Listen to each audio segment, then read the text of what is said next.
El Señor esté con ustedes. Y con tu espíritu. Evangelio de nuestro Señor Jesucristo según San Juan. Gloria a ti, Señor.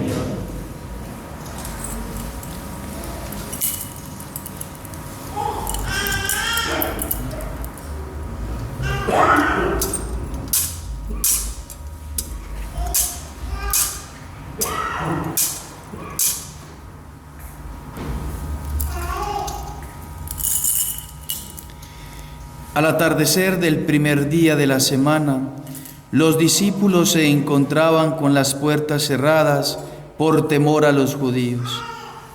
Entonces llegó Jesús y poniéndose en medio de ellos, les dijo: «La paz esté con ustedes». Mientras decía esto, les mostró sus manos y su costado. Los discípulos se llenaron de alegría cuando vieron al Señor. Jesús les dijo de nuevo: «La paz esté con ustedes. Como el Padre me envió a mí, yo también los envío a ustedes». Al decirles esto, sopló sobre ellos y añadió: «Reciban el Espíritu Santo. Los pecados serán perdonados a los que ustedes se los perdonen, y serán retenidos a los que ustedes se los retengan». Palabra del Señor. Gloria a ti, Señor Jesús.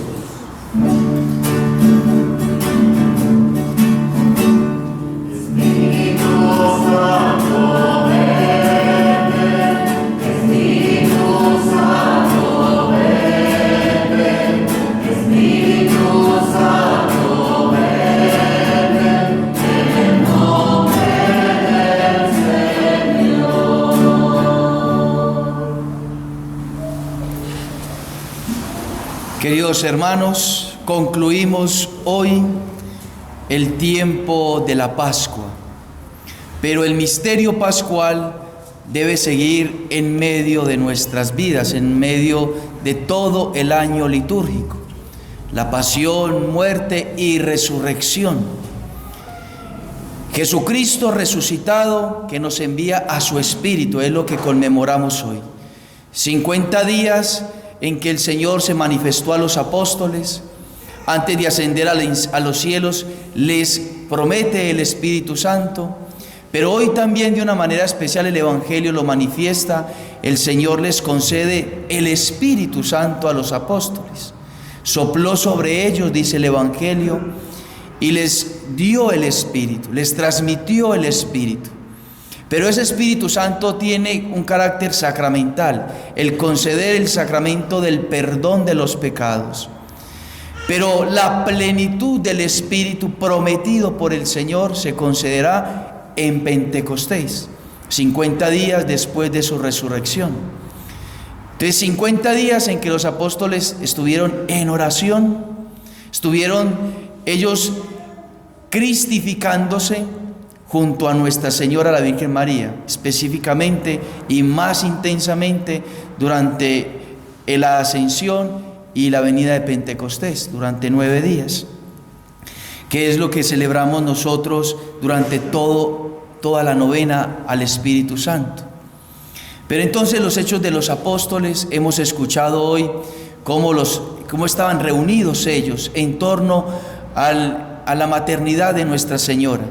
Estaban en oración con Nuestra Señora. Y en ese lugar que especifica los Hechos de los Apóstoles, el lugar que el Señor había usado o habían habitado para celebrar la última cena, ese día en que el Señor instituyó su cuerpo, el sacramento de su cuerpo y su sangre, y a la vez el don del sacerdocio, 2 sacramentos importantes de nuestra vida cristiana. En ese mismo lugar, reunidos los apóstoles en torno a la Virgen María, desciende el Espíritu Santo, se derrama el Espíritu Santo sobre ellos, ahí en el cenáculo, en el lugar del cenáculo. Pero más allá del lugar físico, lo importante, lo que quiere descubrir el evangelista Lucas, es precisamente el espíritu que había antes de Pentecostés, que es lo que el Papa Benedicto XVI habla de que debe haber una concordia entre aquella comunidad. El Espíritu Santo, que es el unificador, nos devolvemos un poco más atrás, antes de la creación o en la misma existencia de Dios. Dios Padre ama al Hijo eterno, y el Hijo eterno ama al Padre, y esa comunicación de amor es la tercera persona de la Trinidad. El Padre ama con su espíritu al Hijo, y el Hijo ama con su espíritu, que es el mismo del Padre, al Padre, al principio de la eternidad. Y entonces ese Espíritu Santo, que es el amor, es como el que une al Padre y al Hijo. El Espíritu Santo es unificador, es el que mantiene unidos a los que aman, porque Él es el amor, a aquellos que se aman, a los amantes, aquellos que se aman. Entonces el Espíritu Santo une al Padre y al Hijo. Esto estamos hablando de la eternidad, de la divinidad, de esas tres personas divinas que son un solo Dios. Pero si nosotros vamos a nuestra vida cristiana, también el Espíritu Santo es el que unifica. ¿Qué unifica nuestro cuerpo? ¿Qué es lo que mantiene unido nuestro cuerpo? Un principio espiritual creado por Dios, pero espiritual, que es el alma. El alma mantiene unido al cuerpo. No sabemos dónde está el alma está dentro de nosotros, pero lo que nos mantiene unido a nosotros. Entonces, el Espíritu Santo es el que unifica la iglesia, el cuerpo místico de Cristo. El Espíritu Santo es el alma de la iglesia. Y por eso cuando contemplábamos a Cristo crucificado, entonces contemplábamos que después de que Él muere, es traspasado su costado, y de su corazón se derrama dos líquidos: sangre, que simboliza, dicen los padres de la iglesia, la Eucaristía, aquella que se instituyó en el cenáculo, y el bautismo con el agua, aquel bautismo que el Señor predicó e envió a los apóstoles a realizar para hacer discípulos a todas las gentes. Entonces el Espíritu Santo, que es el que obra los sacramentos, es como quien dice, nos enseñan los apóstoles, del costado de Cristo sale el alma que se une al cuerpo, que es la iglesia. Así como del costado de Adán Dios le dio a la mujer, a Eva, de esa misma manera del nuevo Adán, que es Cristo en la cruz, el Espíritu sale para unirse al cuerpo, que es la iglesia, los miembros, la Virgen María que estaba ahí con San Juan.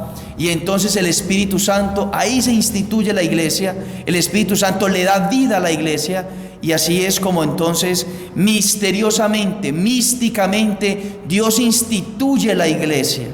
Y por eso el Señor dice, o más bien el evangelista dice, que Jesús sopló sobre ellos. En la cruz, en ese último aliento de vida del Señor, el Señor Jesucristo sopló, expiró, dio un aire, y entonces ese aire se unió al cuerpo místico de Cristo, que es la iglesia. Y entonces el Espíritu Santo unificó la iglesia, que es lo que nosotros celebramos hoy en Pentecostés. Había una concordia entre los apóstoles con la Virgen María. ¿Y qué es concordia? Con los corazones unidos, un corazón en el otro corazón. Son dos corazones que no se pueden separar. La Virgen María tenía su corazón en su Hijo, y su Hijo tenía el corazón en la Virgen María. Y es a través del corazón de Nuestra Señora, que tenemos representada aquí en esta imagen, junto a los dones del Espíritu Santo, nosotros reunidos en asamblea, en la celebración de la Eucaristía, donde celebramos Pentecostés, se actualiza ese misterio de Pentecostés. o se quiere realizar. El misterio de Pentecostés se quiere realizar. Y por eso entonces es fundamental escuchar a San Pablo en la lectura a los romanos que acabamos de escuchar. San Pablo habla de que los hijos de Dios se dejan guiar no por la carne, y aquí está hablando no de la carne material, sino que está hablando de la concupiscencia. Los hijos de Dios no nos dejamos llevar por la concupiscencia de la carne, es decir, los desórdenes, nuestras inclinaciones desordenadas, nuestros vicios. Ahí podemos mencionar los pecados capitales, la pereza, la soberbia, la vanidad, el orgullo, la gula, todos los pecados capitales o todos los pecados en general. No nos dejamos llevar por eso, aunque tendemos a eso, no nos dejamos llevar. Y esa es la concordia de los apóstoles junto a la Virgen María. Ellos querían dejarse transformar, ellos querían dejarse cristificar, ellos querían dejarse santificar de tal manera que su vida pareciese a la de Cristo. ¿Acaso eso no fue lo que dijo Cristo? ¿Y acaso no es aquello lo que dice San Pablo? Ya no soy yo quien vive, sino Cristo quien vive en mí. Quien come mi cuerpo y bebe mi sangre, quien cree en mí, mi Padre y yo vendremos y haremos morada en él. Entonces no nos dejamos llevar por las concupiscencias de la carne, no nos dejamos llevar por las vanidades del mundo, no nos dejamos llevar por la sabiduría mundana, sino que nosotros acudimos a la concordia de la iglesia. Concordia, es decir, que su corazón debe estar unido a la iglesia, el cuerpo místico de Cristo. Entonces su corazón tiene que sentir con la iglesia que Cristo instituyó. Su corazón tiene que respirar a Cristo, tiene que respirar al Espíritu que se da a través de la iglesia misma, en los sacramentos y en la historia, en la vida de los santos. Es el Espíritu Santo que permanece, pervive en la iglesia para venir a nosotros. Entonces debe haber una concordia. Ahí es entonces necesario que nosotros pensemos, que nosotros analicemos nuestro corazón, porque Pentecostés no se va a producir por el simplemente hecho de estar aquí en el templo. No se va a producir en nuestra vida por el hecho de ya tener el título de católicos por el bautismo. El Pentecostés que queremos en el corazón y que desea Dios mismo producir en nosotros, no se produce por arte de magia, sino que debe haber una colaboración nuestra. Tiene que haber un ejercicio, un esfuerzo nuestro, que a veces cuesta, pero sin él no puede haber Pentecostés. Pero tenemos que exigirnos a tener nuestro corazón en el corazón de Cristo, en el corazón de la iglesia, en el corazón de la Virgen María. Y de ahí que nosotros entonces podamos hacerle caso a San Pablo. Nosotros no somos deudores de la carne para vivir de una manera carnal. ¿A qué se está refiriendo San Pablo? Nosotros no somos ya hijos de este mundo y no podemos ser esclavos del pecado. Y por eso la vida sacramental es necesaria. Así como dos cosas que quiero explicarles. Para poder que produzca Dios el Pentecostés en nuestro corazón, como lo ha producido en todos los santos a lo largo de los años, tiene que haber dos cosas fundamentales en nosotros. Y que Benedicto XVI nos enseñaba en una homilía en el 2009. Tiene que haber oración. Si no hay oración, no hay Pentecostés. Simplemente este momento es un acto religioso. Pero si queremos que sea Pentecostés, tiene que haber oración en nosotros. Tenemos que dejar que el Espíritu Santo se derrame, como dice Romanos 5:5, que el amor de Dios, el Espíritu se derrame sobre nuestros corazones, dice San Pablo.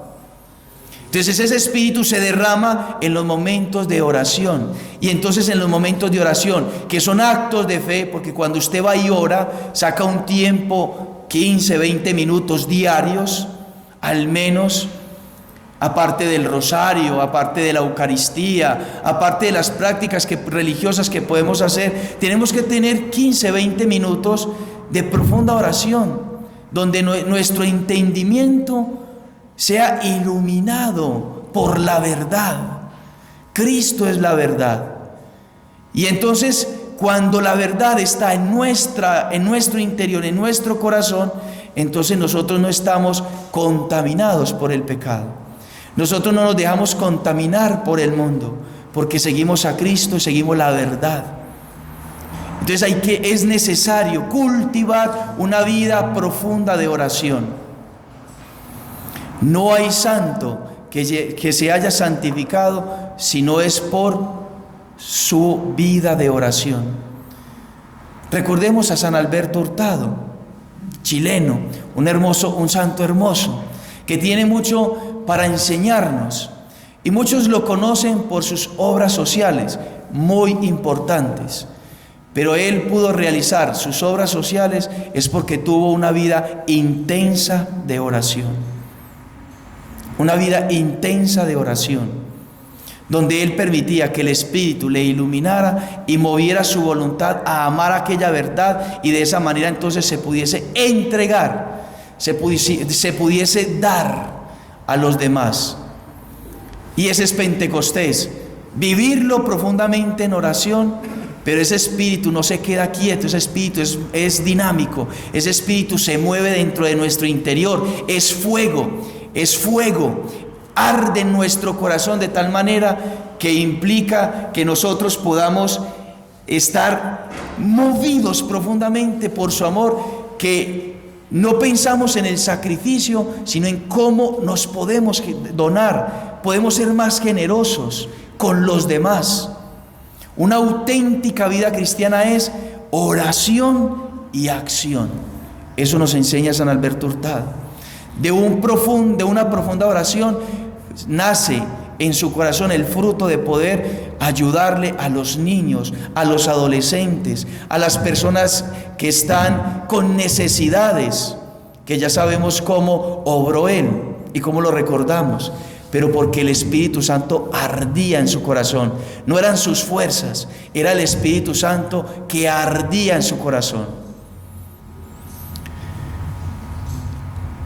Oración es necesaria. Pentecostés se produce en un ambiente de oración, de un novenario al Espíritu Santo junto a la Virgen María. Estaban reunidos orando, dice los Hechos de los Apóstoles, y ahí se derrama el Espíritu. Pero una de las cosas, esta es la primera, y la segunda es que para poder producir los frutos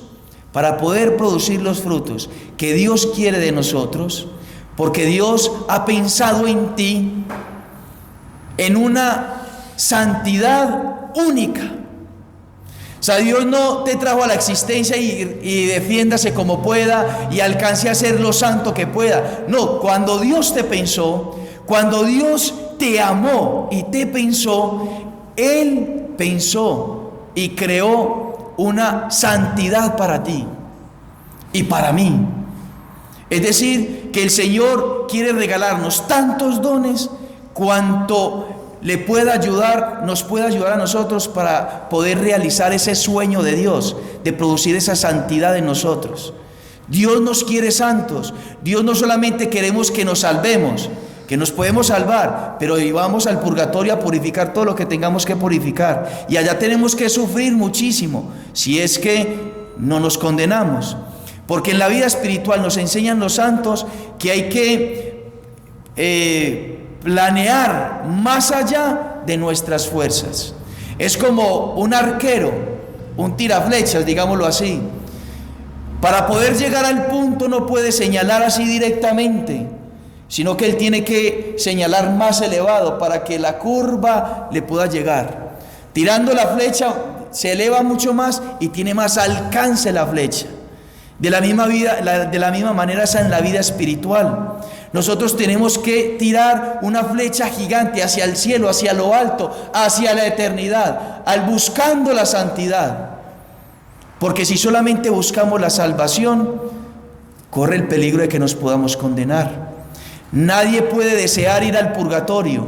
Todos tenemos que tener un firme propósito de ser santos, y esa santidad solamente la produce el Espíritu.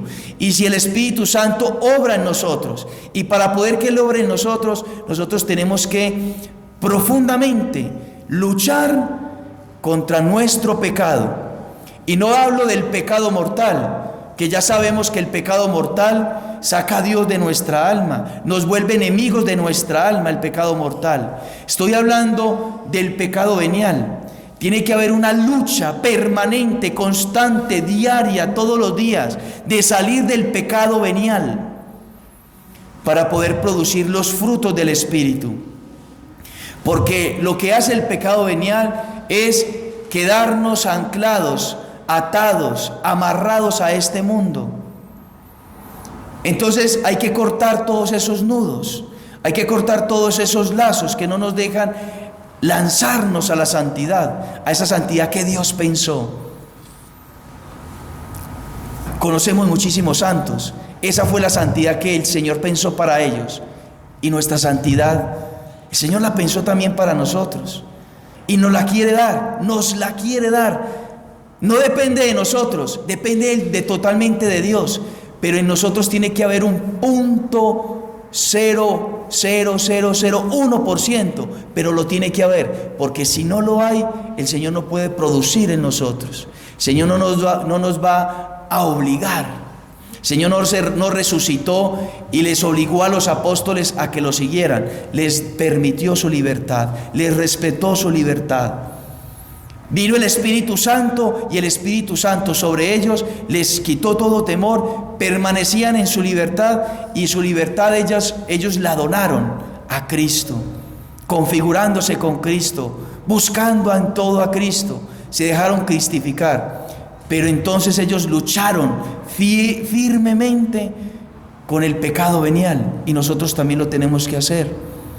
Tenemos que luchar contra el pecado venial. El mal carácter, la mentirita piadosa que usted dice que es piadosa, eso hay que desterrarlo de nuestra vida, porque eso hiere nuestro estado de gracia.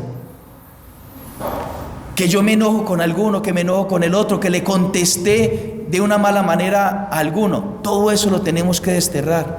El mal genio lo tenemos que desterrar. El juzgar a los demás tenemos que desterrarlo, vencerlo en nuestra vida. La pereza espiritual tenemos que desterrarla de nuestra vida, de querer rezar simplemente cuando queremos, cuando nos nace. Eso no puede haber en nosotros. Como dice Santa Teresa, tiene que haber una determinación para seguir al Señor, para que se produzca Pentecostés en nuestra vida. Tiene que haber una lucha firme de no obedecerle a la mamá así ahí cuando quiero, cuando no esté jugando en el play o esté en la televisión. No, si mi mamá lo mandó, si mi papá lo mandó, de inmediato lucho contra mí, venzo ese egoísmo en mi vida. Todo eso tiene que desterrarse, y una vez se destierre, entonces el Espíritu Santo produce Pentecostés en nosotros, nos da la capacidad de ser generosos. El pecado venial nos hace egoístas, pero cuando vencemos nuestros pecados veniales, nos volvemos generosos con Dios y con el prójimo. Con Dios y con el prójimo. Dios nos quiere hacer santos. Nosotros somos la ilusión de Dios. Pongámonos en el corazón de Cristo.